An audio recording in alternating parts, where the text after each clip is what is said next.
going to be a packed out away end on Sunday as well. You must be looking forward to this one after today's result particularly.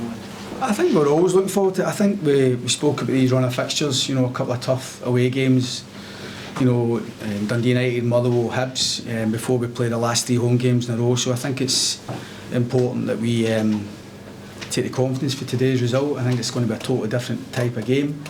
Obviously Hibs will bounce into it, similar to ourselves. They're on the back of a derby win, and they've really picked up recently. No real surprise when you look at the calibre of player they've got. But they've had a little change in shape, which I think has really benefited them. And fair play to Davy and Liam, who have managed to drag a few results out of them and get a bit of confidence in them. So there's no doubt that we're going to expect a tough game. But equally, I think Hibs will expect a tough game for us, and they need to feel that from us. So whatever, we'll look at how we are tomorrow morning in terms of fitness. Players come back for knocks from today's game, and try and be as good as we can, as fresh as we can, and something close to the day will hopefully help us get a positive result. You were saying earlier that you've had to make a lot of forced changes this season. You see a performance last year, probably wouldn't want to make changes, but look at a game in 3 days and another game in 3 days' time. Do you have to look at it like that? Yeah, I think we're already without probably 3 really key players. 3 players would probably start. Stuart Finlay, arguably our best defender last year. Matty Kennedy, my most creative player potentially at the start of the season, and Mally Watkins, my top goal scorer. But I think what we've, out with the other changes we've had to make through suspensions, whatever, it's like I would love nothing more than to try and get a wee bit less changes, to be honest. I think when you've got the festive period and there's so many games, I think it's 5 games in 14 days, it would be foolish not to utilise your squad, and we will, like every other club, will utilise our squad best way we can. But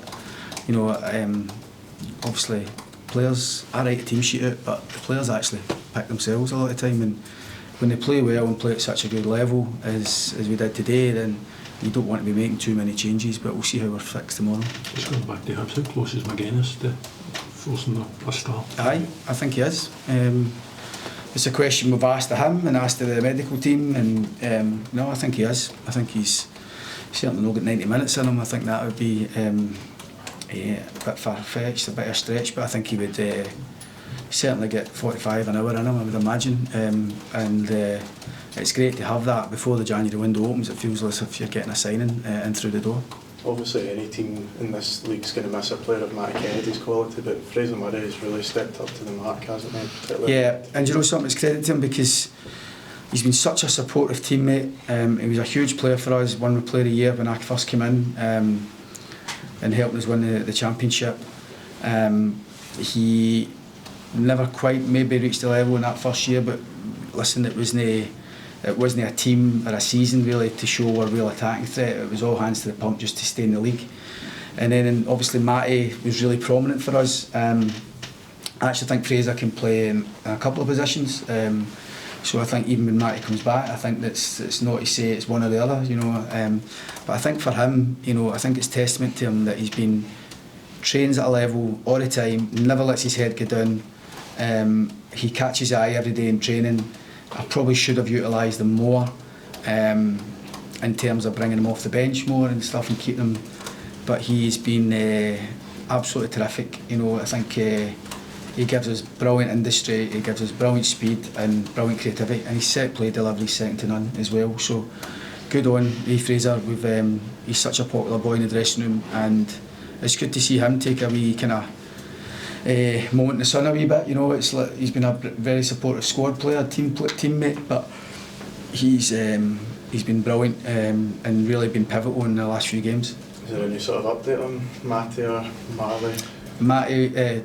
Matty probably will miss Hibs, hoping maybe play 1 or 2 of the games at the start of January in the home run. Marley will miss Hibs and probably St Mirren, and his best chance would maybe be Ross County. Just got a little minor tear on his groin, which will be a week to 10 days from when he did it against Motherwell. So doing the maths, Ross County would be touch and go for that one, but hopefully Motherwell. Obviously this Hibs game is the last game before the window opens. Would you expect any sort of early movement in or out in January? Who knows? Ideally we don't want to lose people. but we'll just assess that as we go along. I think, and yeah, there's a couple of things we'd like to do coming in the way, but we'll probably have to be dependent on what kind of goes out the way as well. But listen, there's 2 or 3 lads who are probably flight risks in terms of maybe teams looking at them, and maybe we'll have to deal with that. But January is a month where you don't really want to make too many changes, but it's also a month where you can maybe make 1 or 2 that can just help you reach your goals at the end of the season.